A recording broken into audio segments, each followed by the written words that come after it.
علم نباتات اور حیوانات پہ عربوں نے اتنی ریسرچ کی کہ علم زراعت کو بلندیوں تک پہنچا دیا. اسپین میں آبپاشی اور آب رسانی کے لیے وہی آلات استعمال کیے جاتے جو آج بھی یورپ میں استعمال ہوتے ہیں.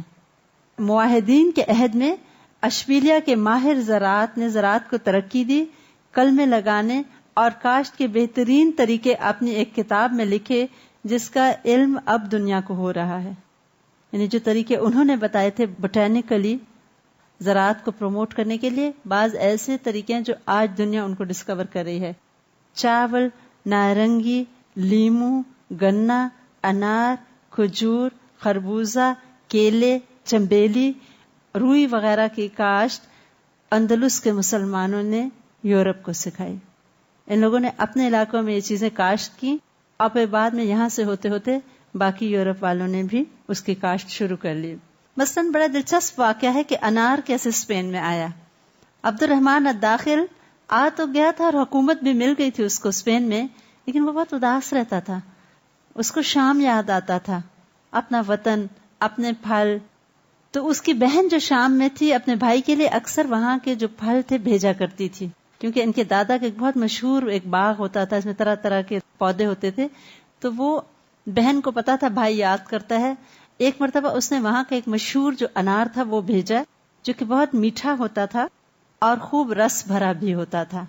وہ انار جب عبد الرحمن کے دربار میں پیش کیا گیا تو بہت سخی تھا، اس کا جی نہ چاہا کہ وہ اکیلے کھا لے، لہٰذا اس نے دربار میں موجود تمام اپنے لوگوں کو تھوڑے تھوڑے وہ انار آپس میں تقسیم کر دیا. ان میں سے ایک سردار بہت عقل مند تھا، اس نے اپنے گھر میں جا کے اس انار کو بو دیا. اور علم زراعت میں تو یہ لوگ بہت ماہر ہو چکے تھے. بہت جلد اس نے اس طرح حفاظت کی کہ وہ انار کا پودا چل پڑا، اور ہوتے ہوتے وہ دن بھی آیا جب اس درخت پہ پھل لگ گیا. تو وہ پہلا پھل توڑ کے دوبارہ عبد الرحمن کی خدمت میں لایا کہ یہ لیجیے جو آپ نے مجھے انار دیا تھا اسی کا اب پودا بن گیا اور اس پر سے پھل اترا ہے، میرا جی چاہا پہلا پھل آپ کھائیں. عبد الرحمن نہ صرف یہ کہ بہت خوش ہوا بلکہ اس نے کہا کہ ہم بھی کاشت کرتے ہیں. جب بادشاہ نے اس کی کاشت کروائی تو سارے اسپین والوں کو شوق ہو گیا، اور بہت جلد اسپین کے ہر شہر میں وہ انار گھر گھر لگ گیا. تو اس انار کا نام ہی سفری انار پڑ گیا. پھر سفر ہی کرتا رہا، سفر کرتے کرتے کہاں سے کہاں پہنچ گیا اور پھر وہ چل پڑا.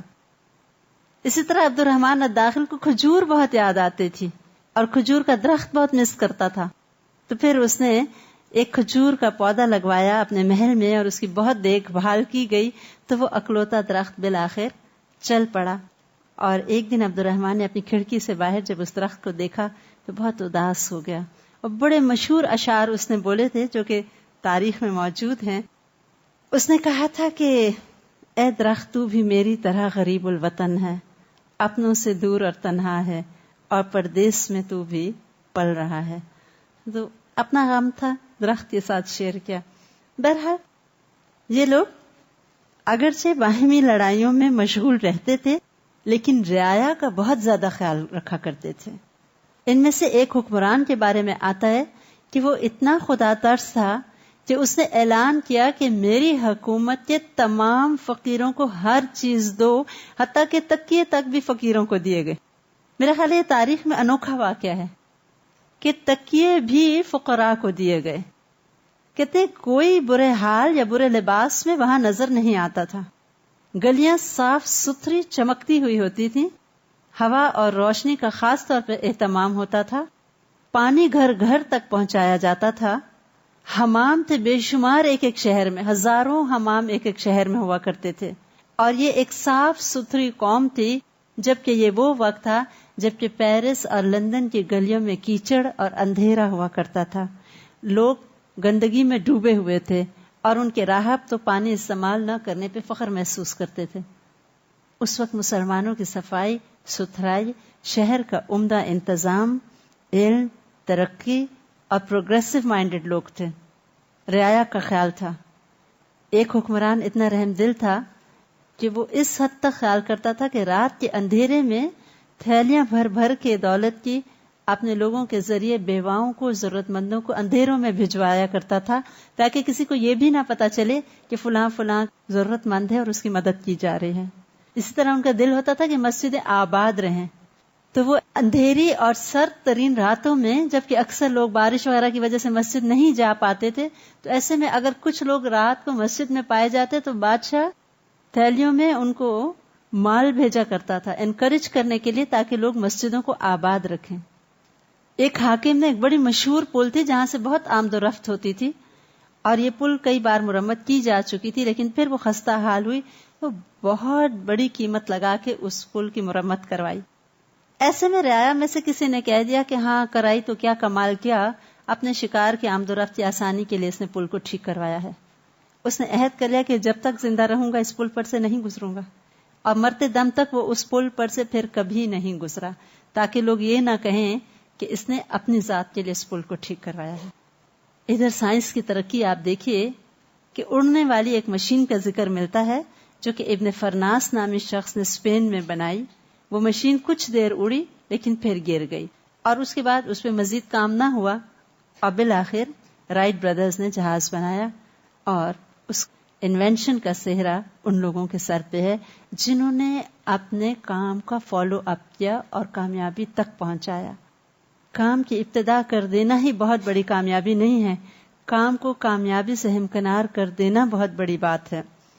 قطب نما کمپس یہ عربوں کی ایجاد ہے، کیونکہ اس وقت سمندر اور خشکی کے ذریعے لوگ دور دور تک تجارت کے لیے جایا کرتے تھے، اور ان کو ڈائریکشن جاننے کے لیے ضرورت محسوس ہوتی تھی، لہٰذا انہوں نے بالآخر قطب نما شروع کر لیا.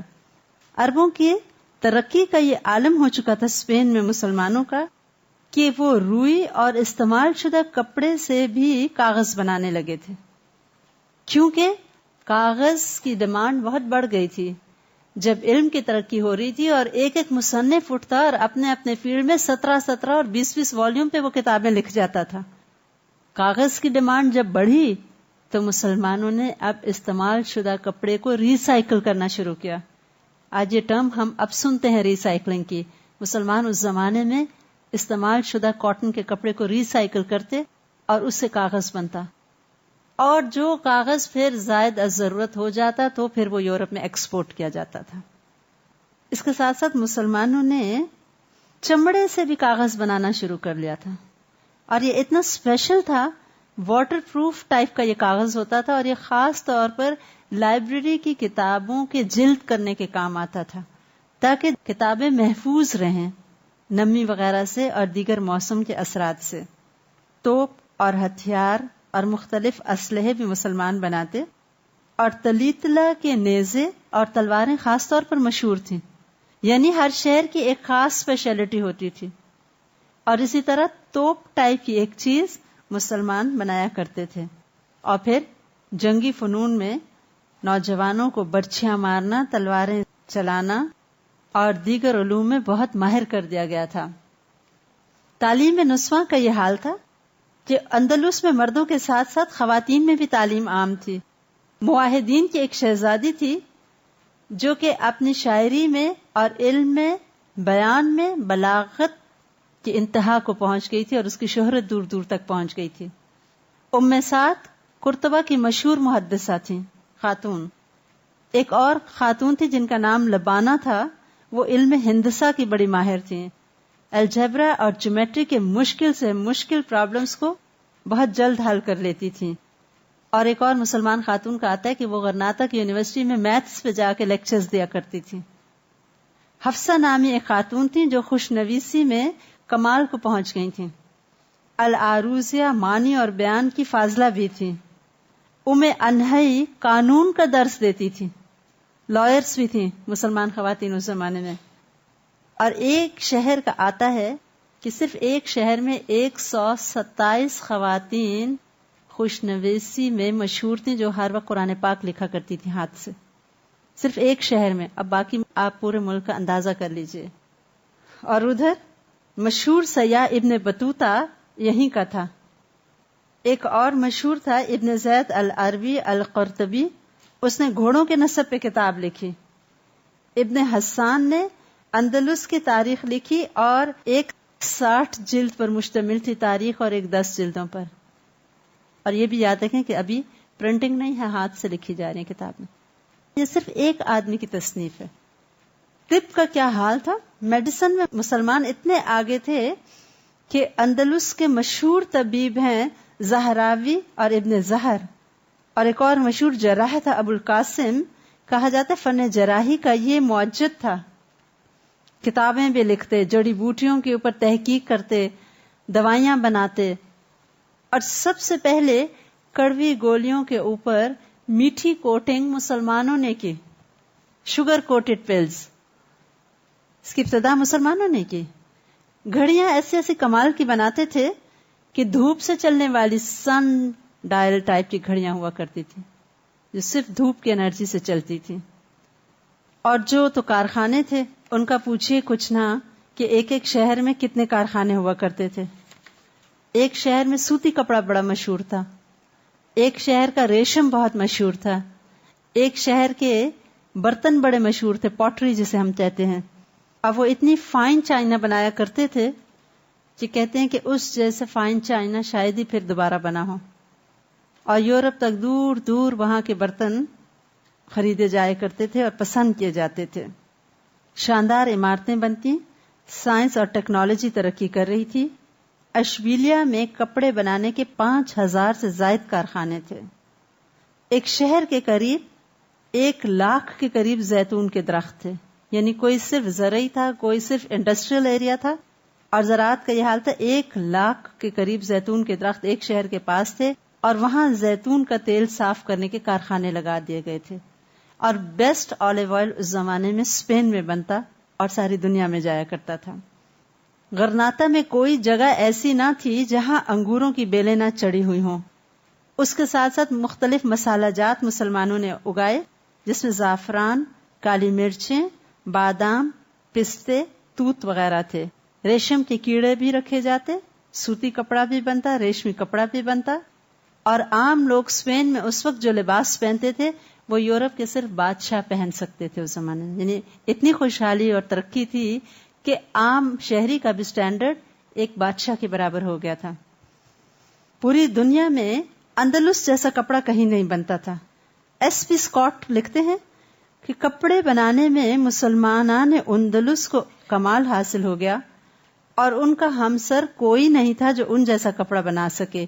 نہ معلوم یہ لوگ کس قسم کا رنگ غیر معمولی سا تھا جو استعمال کرتے تھے جس سے سوتی کپڑا رنگا جاتا تھا کہ ان جیسا فاسٹ رنگ پھر کوئی نہ بنا سکا. نیپلز میں ریشمی اور زری کپڑے بنتے تھے. اسی طرح مرینا میں اونی کپڑا بنا کرتا تھا. اور کپڑے کی صنعت پر اندلس کی 1/3 آبادی کا انحصار تھا. دنیا بھر میں اندلس کا کپڑا برآمد کیا جاتا تھا. لوہے، چاندی اور پارے کی کانیں وہاں پر موجود تھیں. یعنی اس کے ساتھ ساتھ اللہ تعالیٰ نے ان کو کانوں کے ذریعے بھی بہت سی دولت فراہم کی. لوہے کو مختلف آلات جنگ کے لیے استعمال کیا جاتا. اور فرانس کے قریب جو عربوں کے تسلط میں علاقہ تھا وہاں کی تلواریں بہت قیمتی تھیں. دریاؤں پر عجیب طرح سے مسلمان بند باندھتے، اور بند باندھ کے پانی کو پہلے اوپر لے جاتے اور پھر تیزی سے پانی کو بلندی سے نیچے گرایا جاتا، اور اس سے جو انرجی آتی تھی وہ انرجی سے کارخانوں کی مشینیں چلا کرتی تھی. یعنی نیچرل ریسورسز کو یوز کیا جاتا تھا جس کی وجہ سے کارخانے، پنچکیاں وغیرہ چلتی تھیں. غرناطہ کے شہر کے باہر 130 پنچکیاں تھیں جو یہی پانی سے ملنے والی قوت سے چلتی تھیں. لکڑی کا کام، سیپ کا کام، ہاتھی دانت سے مختلف چیزیں بنانا، مختلف فنون میں، سکلز میں مسلمانوں نے ایکسل کر لیا تھا. مسجدوں میں جو دروازے، ممبر، چھتیں بنتی ان میں باریک جالیاں اور کاریگری دیکھنے سے تعلق رکھتی ہے. مسلمان جو چمڑے سے کاغذ بناتے تھے، یہ سنت مسلمانوں کے ختم ہونے کے ساتھ یہ سنت ہمیشہ کے لیے وہاں سے ختم ہو گئی اور پھر دوبارہ ایسا کاغذ بنایا نہ جا سکا. تعمیرات میں مسلمان بہت دلچسپی لیتے، اور اگر اب بھی آپ دیکھیں تو اسپین میں مسلم آرکیٹیکچر کا ایک خاص ایفیکٹ ہے جو نظر آتا ہے. اس میں سے ایک محل نما شہر کا ذکر کرنا چاہوں گی جو قصر زہرا کے نام سے مشہور ہوا. یہ کہنے کو تو ایک محل تھا جو بادشاہ نے اپنی بہت ہی محبوب ترین کنیز تھی زہرا اس کے لیے بنوایا، اور تقریباً 40 برس میں جا کے یہ محل مکمل ہوا جو کہ محل کم اور ایک شہر زیادہ تھا. جب یہ تیار ہو گیا تو اس کی کنیز دیکھنے گئی تو سارا تو بہت خوبصورت تھا، لیکن اس کے بالکل پیچھے ایک بہت بڑا ایک پہاڑ تھا جو کالی سی چٹان نما کا تھا. دیکھ کے کہنے لگی تو ایسے ہی ہے جیسے بہت ہی خوبصورت عورت کے پہلو میں حبشی غلام کھڑا ہو. بادشاہ نے حکم دیا اس پوری چٹان کو اکھاڑ دو. انجینئروں نے کہا کہ یہ تو ناممکن ہے، قدرتی پہاڑ اور بہت ہی بڑا پہاڑ ہے. لہذا پھر حکم ہوا کہ اس کے اوپر اس طرح سے پھلدار درخت لگا دیے جائیں کہ وہ ساری اس کی جو سطح ہے وہ چھپ جائے. تو اس کے اوپر تمام پودے لگا دیے گئے اور ایسے پھول اور پھل آتے کہ نیچے سے کچھ نہ نظر آتا. ایک اور انٹرسٹنگ واقعہ ہے. اسپین کا ایک شہزادہ تھا، وہ ایک مرتبہ اپنے ساتھی شاعر کے ساتھ شکار کھیلنے گیا. خود شہزادہ بھی بہت عمدہ شاعری کرتا تھا اور ساتھی بھی بہت سنجیدہ مزاج قسم کا شاعر تھا. یہ وادی الکبیر سے گزرے تو شہزادے نے ایک مصرع پڑھا اور اپنے ساتھی کی طرف دیکھا کہ یہ اس کا جواب دے گا. شعر کچھ اس طرح کا تھا کہ نسیم کے نیچے سطح آب جوشنی بن گئی. ابھی اپنے دوست کی طرف دیکھ رہا تھا کہ وہ شعر مکمل کرے گا کہ ایک زنانہ آواز آئی، بے شک شاندار ہے جوشنی لیکن منجمد ہو گئی. یعنی بہت سردی کی وجہ سے وہ سطح ایک طرح سے فروزن تھی. شہزادہ تو پھڑک اٹھا، ویسے بھی شاعر تھا اور اس کا شعر اتنی خوبصورتی سے مکمل ہوا. دیکھا تو ایک بالکل دوشیزہ سی لڑکی تھی اور گوالن جیسی تھی. اس کی ساتھیاں بھی ہمراہ تھیں، جیسے پانی بھرنے جا رہی تھیں یا کچھ اس طرح. تو اس نے پوچھا تم کون ہو؟ خیر ہوتے ہوتے پتا چلا کہ پیچھے سے بہت اچھے خاندان کی تھی لیکن حالات ایک جیسے نہیں رہتے، تو اب معاشی حالات اچھے نہیں تھے. شہزادے نے دل میں ٹھان لیا کہ جب میں بادشاہ بنوں گا اس سے ضرور شادی کروں گا. بہرحال شادی ہو گئی. اب بڑی پسندیدہ بیوی تھی، انٹلیکچوئل پارٹنر بھی تھی. ایک دن دیکھا کہ بیوی بڑی اداس سے. پوچھا کیا بات ہے؟ کہنے کہ کچھ نہیں، باہر دیکھ رہی ہوں ایسی بارش ہو رہی ہے، کیچڑ ہے. اور وہ وقت یاد آیا جب میں اپنی ساتھی دوستوں کے ساتھ اس طرح بے فکری کے ساتھ کیچڑ میں بھاگتی اور کھیلا کرتی تھی، لیکن اب ملکہ بن گئی ہوں، اب تو ایسے نہیں کر سکتی. بادشاہ نے کہا یہ کیا مسئلہ ہے؟ حکم دیا اور بادشاہ کے حکم کی تعمیل ہوئی. کئی من سندل کا برادہ منگایا گیا، عرب گلاب اور دیگر خوشبو میں اس کو گوندھا گیا، مصنوعی ایک کیچڑ محل میں بچھا دیا گیا اور کہا گیا اب آئیے اپنی سہیلیوں کے ساتھ کھیلیے. بعد میں ایک مرتبہ کسی بات پہ وہ ناراض ہوئی تو اپنے شوہر کو کہتی ہے کہ میں نے تو تمہارے گھر کوئی سکھ ہی نہیں دیکھا. معتمد مسکرا اٹھا اور کہنے لگا ولا یوم الدین، اور وہ کیچڑ والا دن بھی نہیں، یعنی وہ دن بھول گئی ہو. ہنس پڑی. اور پھر بعد میں ایسا زوال آیا. معتمد اور ان کی بیوی کا نام اعتماد تھا کہ پھر وہ وقت آیا، تاریخ نے وہ رخ بھی دیکھا کہ ان سے حکومت چھن گئی. غربت کا دور تھا اور اعتماد چرخہ کاٹ کاٹ کے اپنا گزر اوقات کرتی تھی. بہرحال ایسے ہی ایک دن باہر انہوں نے دیکھا اپنے قصر سے تو برف باری ہو رہی تھی. ابھی یہ حکومت موجود ہے تو انہوں نے دیکھا تو اپنے شوہر کو کہا کتنا اچھا ہو کہ ہر وقت ایسے ہی لگے جیسے کہ برف پڑ رہی ہے، سفید سفید ہوا ہوا ہر طرف. انہوں نے تمام باہر جو باغات تھے اکھڑوا کے بادام کے درخت لگوا دیے تاکہ جب شگوفے کھلیں تو بیوی کو ایسے لگے گویا ہر طرف برف ہی برف پڑی ہوئی ہے. یعنی اتنے زیادہ اللہ تعالیٰ کی طرف سے ان کو وسائل تھے کہ اس طرح کے کام تو ان کے لیے کوئی مشکل ہی نہیں تھا، اور اوپر سے ٹیکنالوجی اور ماہرین. بہرحال مسلمانوں کی ترقیوں کی بات ہو رہی تھی، ان کی ایجادات کی بات ہو رہی تھی. اسی میں تعمیرات میں مسلمانوں نے بہت ایکسل کیا تھا، اور خاص طور پہ قرطبہ کی جو جامع مسجد ہے وہ تو اتنی خوبصورت ہے جو کہ اتنے 100 سال گزرنے کے بعد بھی اپنے ماہرین نے فن کی ایک منہ بولتی تصویر ہے. اگرچہ مسلمانوں کے زوال کے بعد اس پہ تالا ڈال دیا گیا اور حکم ہوا کہ اب کوئی یہاں نماز نہیں پڑھ سکتا اور اذان بھی نہیں دی جا سکتی، اور اس کے کئی حصوں کو ڈیمیج کیا گیا اور کچھ حصوں کو تو گرجا بنا دیا گیا. لیکن یہ مسجد بہت بڑی ایک مسجد تھی، اس میں زینے تھے اور ان میں 107 سیڑھیاں تھیں جن پہ چڑھ کے اوپر جایا جاتا. 10,000 فانوس اس مسجد میں رات کو روشنی کیا کرتے تھے، اور ان میں سے 3 فانوس خاص طور پہ بہت بڑے اور خالص چاندی کے تھے. ہر فانوس میں 1,000 سے زائد پیالے تھے جن میں تیل ڈالا جاتا تھا، اور 36 سیر تقریباً 1 من تیل ایک رات میں ان فانوسوں میں جلایا جاتا، جس سے ساری مسجد میں رات کو روشنی ہوتی. خالی ان کی جھاڑ پونچھ کے لیے اور صفائی کے لیے کئی 100 ملازمین تھے جن کا کام تھا صرف ان کے شیشوں کو چمکاتے رہیں اور صفائی کو قائم و دائم رکھیں. کہتے ہیں اس کی محرابیں سنگ مرمر کے ستونوں پہ قائم ہیں جن پہ سنہرا کام بنا ہوا تھا. محراب کے قریب ایک خاص ممبر بنوایا گیا تھا. یہ خالص ہاتھی دانت کا تھا اور 7 برس میں یہ مکمل ہوا. 3600 مختلف رنگوں کی لکڑیوں سے بنا ہوا تھا اور ان لکڑی کے ٹکڑوں کو چاندی کی میخوں سے جوڑا گیا. اس پہ ہر قسم کے قیمتی پتھر لگے ہوئے تھے اور صرف ممبر کی قیمت 3.5 لاکھ دینار تھی. الحمرہ جو ہے یہ تب تعمیر ہوا تھا جب مسلمان زوال پذیر ہو گئے تھے.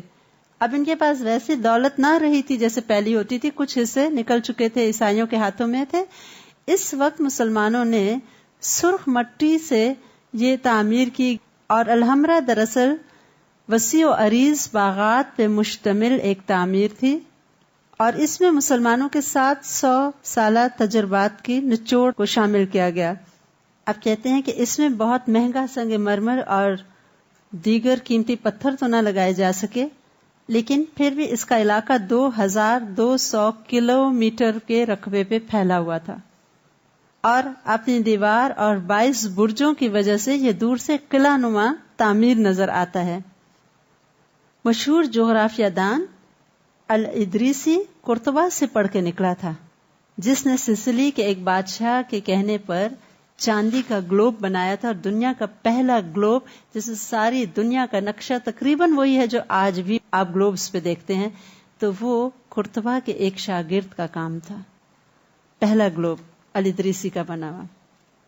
ہر عروج را زوال، ہر عروج کے بعد زوال آتا ہے اور یہی اسپین میں ہوا. مسلمانوں کی آپس کی ریشہ دوانیاں، باہم اختلافات اور اس کے ساتھ دنیا اور عیش پرستی، دنیا کی محبت، آخرت سے غفلت اور اپنے اہم ترین فریضے سے غفلت، یہ ایک اتنا بڑا جرم ہے جس کی سزا دنیا میں بھی مسلمان کو بھگتنی پڑتی ہے، اور اس کی سزا مسلمانان اسپین نے بھگتی. انہوں نے ارد گرد کے عیسائیوں کو فراموش کر دیا. ان کا خیال تھا خوب مستحکم قسم کی ہماری حکومتیں ہیں، ترقی ہے، دولت ہے، عیش ہے، پانی ہے، پھل ہے، کھانا ہے، پینا ہے، کیا مسئلہ ہے؟ جمود آ گیا تھا. وہ بھول گئے تھے کہ مسلمان کا کام بس رک کے اور وہیں کا ہو جانا نہیں ہے. اس کا تو کام ہے کہ اللہ کا کلمہ ہر جگہ پہ بلند کرے. اور وہ عیسائی جو پہلے مسلمانوں کی قوت سے خوفزدہ ہو گئے تھے، مرعوب ہو گئے تھے، اب ان کا وہ روب مسلمانوں کا اکھڑنا شروع ہو گیا کیونکہ وہ اللہ سے غافل ہو چکے تھے. عیسائیوں نے آپس میں مل مل کے اتحاد کرنا شروع کیا، اور یوں وہ قوم جو کہ فرانس تک پہنچ چکی تھی، اب اسی قوم کو تمام یورپ مل کے مغلوب کرنے کی سازشیں کر رہا تھا.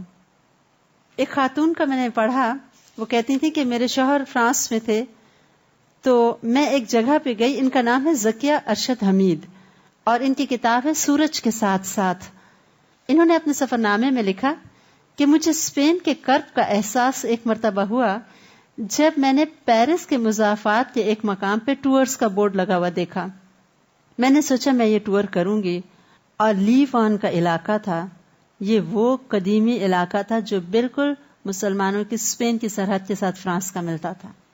میں وہاں گئی تو وہاں گرجے میں ایک راہبہ کو دیکھا تو وہ مجھے اس علاقے کی تاریخ بتانے لگی اور کہنے لگی یہ جو قلعہ آپ دیکھ رہی ہیں یہ 8ویں صدی کے بعد تعمیر ہوا، کیونکہ اس زمانے میں جنوب کی جانب سے اسپین سے فاتحین مسلمانوں کی پیش قدمی جاری تھی اور اس کو روکنے کے لیے یہ قلعے تعمیر کیے گئے اور بعد میں انہی قلعوں کو گرجے بنا دیا گیا. زکیہ کہتی ہیں اس وقت میرے تصور میں ماضی ابھرا اور تصور میں سبز پرچم لیے مسلمان سپاہی نعرے لگاتے ان پہاڑوں کو اپنے قدموں تلے رونتے ہوئے آگے بڑھتے ہوئے نظر آ رہے تھے. انہی میدانوں کی مٹی پہ ان کی جبین اپنے اللہ کے حضور جھکی ہوگی. ان کی عظمتوں کی ایک ایک نشانی نصرانیوں نے مٹا دی. مسلمان اپنے ساتھ یورپ میں علم کے خزانے لائے.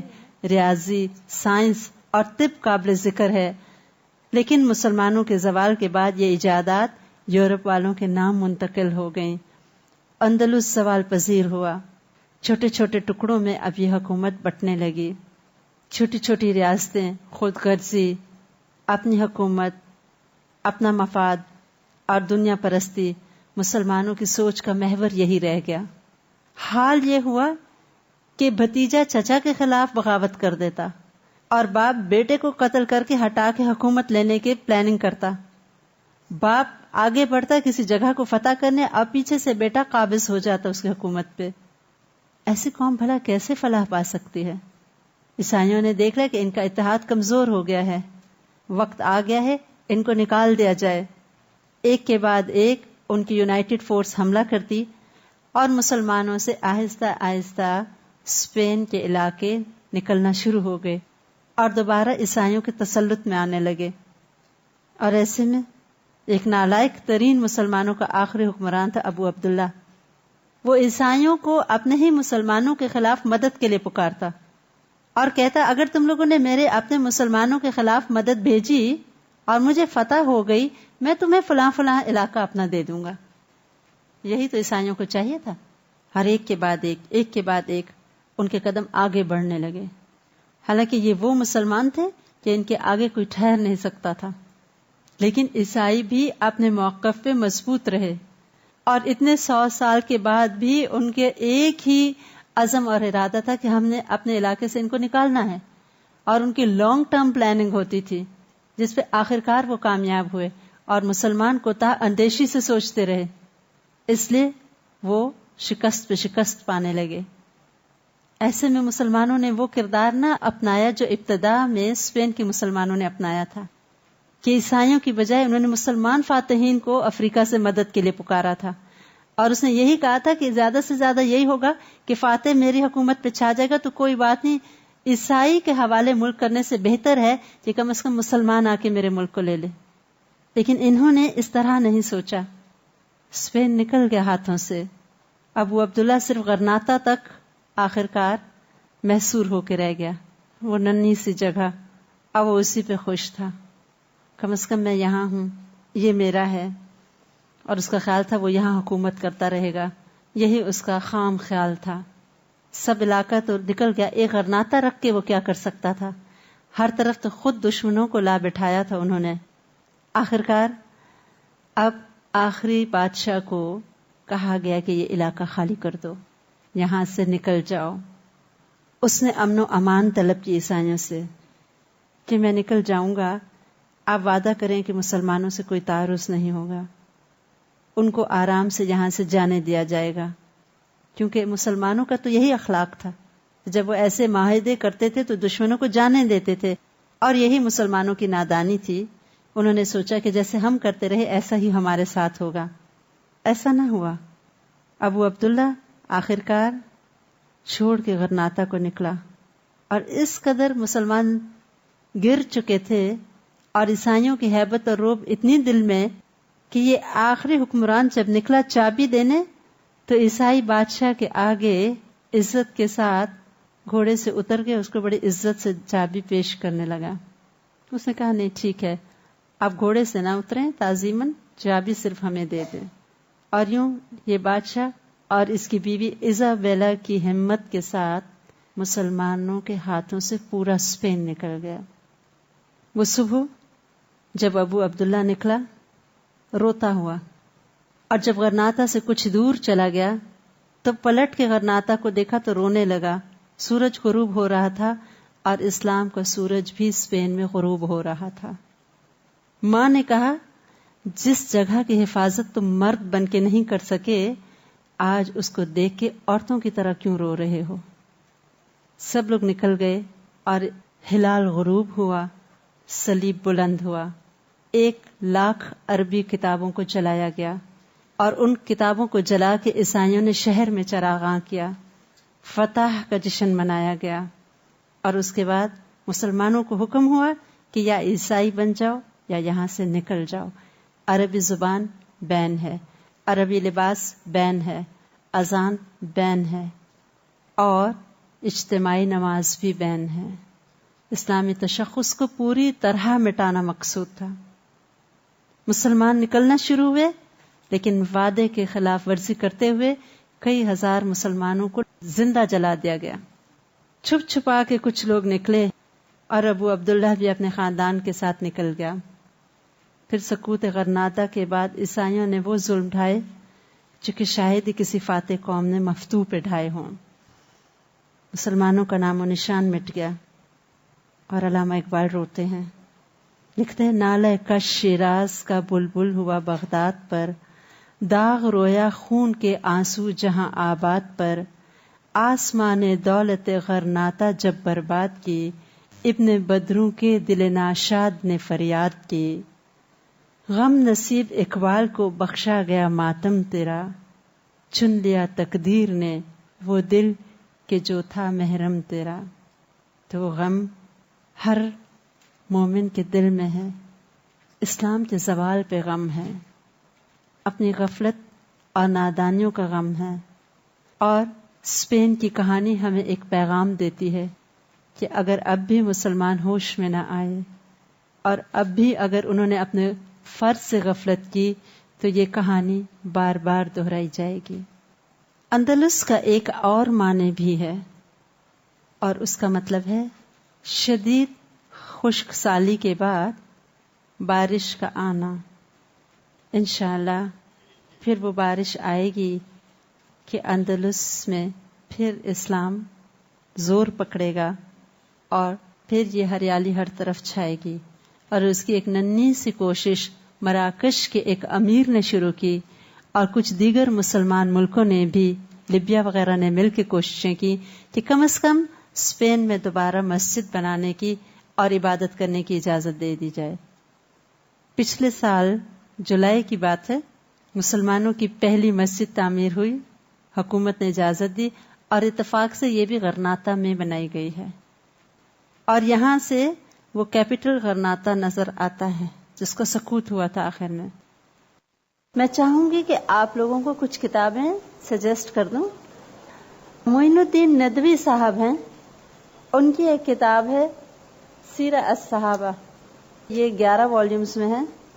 اس میں آپ کو مہاجر جو صحابہ کرام تھے، انصار صحابہ کرام، صحابیات اور صحابیات کے بعد کے دور کے بھی کافی کردار مل جاتے. اگر یہ کتاب آپ کو بہت مہنگی لگے تو پھر آپ انہی کی ندوی صاحب کی ایک چھوٹی ہے 2 والیومز میں، تاریخ اسلام.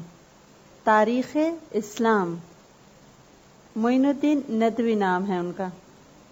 وہ بھی بہت اچھی کتاب ہے، 2 والیومز میں ہے. اس میں آپ کو کافی تفصیل تاریخ کی مل جائے گی اور آرڈر مل جائے گا کہ کس کا دور حکومت، ایراز جو تھے، پیریڈز، کون پہلے تھا کون بعد میں تھا، کس طرح خلافت تھی، اور خلافت کے بعد پھر امیاد یا بنو امیہ کا دور شروع ہوا، پھر عباسی یا عباسد جن کو انگلش میں کہتے ہیں ان کا دور. اس طرح مختلف ایراز آپ کو یا ادوار مل جاتے ہیں. بہت اچھے ہمارے ایک رائٹر ہیں محمود احمد غضنفر صاحب، ان کی بہت خوبصورت انداز ہے، مجھے بہت پسند ہے، اور ان کی بہت اوتھینٹک ہوتی ہیں بکس کی، جو بھی ریفرنسز ہوتے ہیں، واقعات ہوتے ہیں، وہ بھی بہت اچھا لکھتے ہیں. اسی طرح طالب ہاشمی ایک بہت اچھے رائٹر ہیں. طالب ہاشمی کا ذرا انٹرسٹنگ انداز ہے، وہ صرف فیکٹس کو نریٹ نہیں کرتے بلکہ ذرا اس میں دلچسپی بھی ڈال دیتے ہیں. تو اگر آپ کو وہ انداز پسند ہے تو طالب ہاشمی کی بھی اچھی ہوتی ہیں، انداز اچھا ہوتا ہے. انہوں نے مختلف لوگوں پہ لکھی ہوئی ہیں، جیسے میرا خیال ہے ازواج مطہرات پہ ہے، یا ان کی کتاب ہے حیات صحابہ کے درخشاں پہلو، اور اسی طرح حیات تابعین کے درخشاں پہلو، اور میرا خیال ہے اسی طرح خواتین پہ بھی انہوں نے لکھا ہوا ہے. اور آج انشاءاللہ جس کتاب سے زیادہ میں آپ کو پڑھاؤں گی وہ یہ کتاب ہے جو مجھے پرسنلی بہت پسند ہے. اور اگر آپ کو مسلمان خواتین کا کردار دیکھنا ہو تو یہ طالب ہاشمی کی کتاب ہے تاریخ اسلام کی 400 باکمال خواتین. اس طرح ایک اور ہے جرنیل صحابہ، وہ بھی محمود احمد غضنفر صاحب کی ہے. انہوں نے مسلمان جرنیل جو ہم نے پڑھے حضرت خالد بن ولید رضی اللہ تعالیٰ عنہ، اور ہم نے تو صرف 2 پڑھے، حضرت ابو عبیدہ رضی اللہ تعالیٰ عنہ، باقی بہت بہت بڑے صحابہ کرام ہیں جنہوں نے بہت کارنامے کیے اسلام کے راستے میں، اور لوگوں نے بہت کام کیے. یہ جو آتھرز میں نے آپ کو ریکمینڈ کر دیے ہیں نا، ان آتھرز کے نام اگر آپ یاد رکھیں گے تو ان کی جو بھی آپ کو کتاب ملے وہ اچھی ہوتی ہے. سلیمان ندوی صاحب بہت اچھا لکھنے والے ہیں، اسی طرح معین الدین ندوی صاحب، اسی طرح طالب ہاشمی اور محمود احمد غضنفر صاحب. اب بات یہ ہے کہ میں تو آپ کو یوں سمجھے نا ایک کلو دے رہی ہوں، آپ کے آگے ایک پورا خزانہ ہے، میں نے تو صرف آپ کو چابی تھما دی ہے. اب آپ نے خزانے تک خود پہنچنا ہے اور اس سے فائدہ اٹھانا ہے. مثلا میں تو صرف ایک کلاس میں آپ کو 2 جرنیلز کی چھوٹی سی جھلکیاں دکھائیں. اب آپ ان ڈیپتھ جا کے جتنا جی چاہے پڑھیں، اور جتنا آپ ان کو پڑھیں گے آپ کا اتنا ایمان تازہ ہوگا اور اپنا عمل بدلنے میں بہت آسانی ہوتی ہے. کہ لائیو ایگزامپلز ہیں نا ہمارے سامنے. ہمارے جیسے گوشت پوست کے جذبات کے انسان تھے، خوشی بھی محسوس کرتے تھے، غم بھی، بھوک بھی لگتی تھی، گرمی بھی لگتی تھی، پیاس بھی لگتی تھی. تو پھر ان کو دیکھ کے شرم آتی ہے نا کہ ہم تو کچھ بھی نہیں کر سکتے.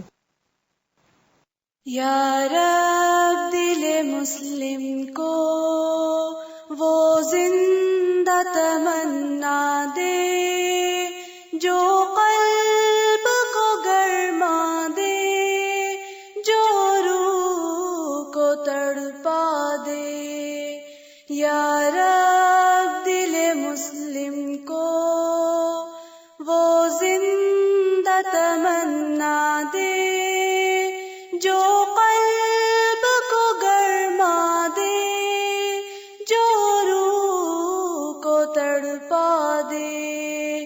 پھر وادی فاراں کے ہر ذرے کو چمکا دے، پھر شوق تماشا دے، پھر ذوق تقاضا دے.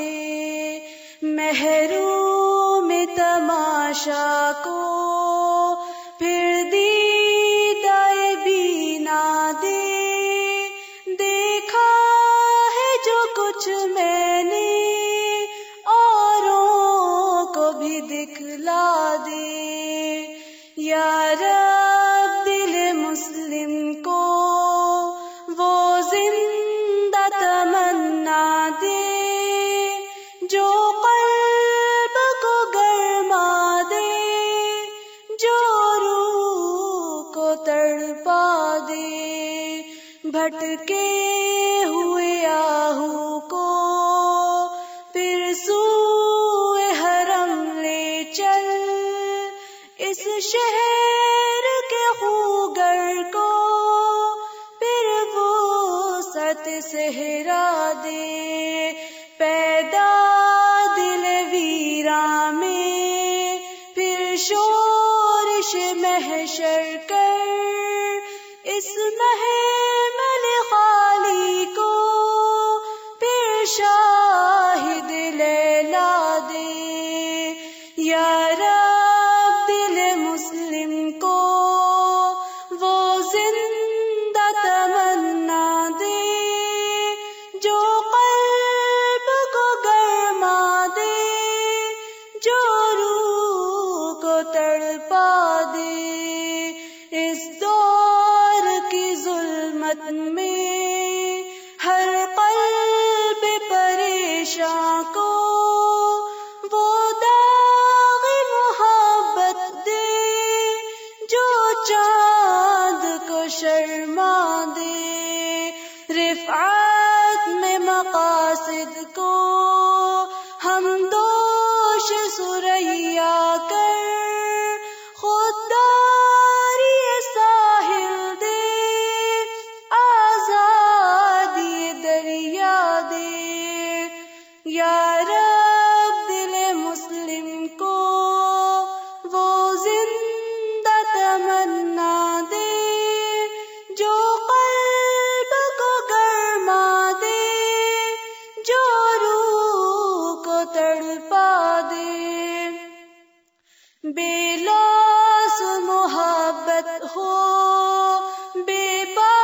سبحانک اللہم و بحمدک نشہد ان لا الہ الا انت نستغفرک و نتوب الیک.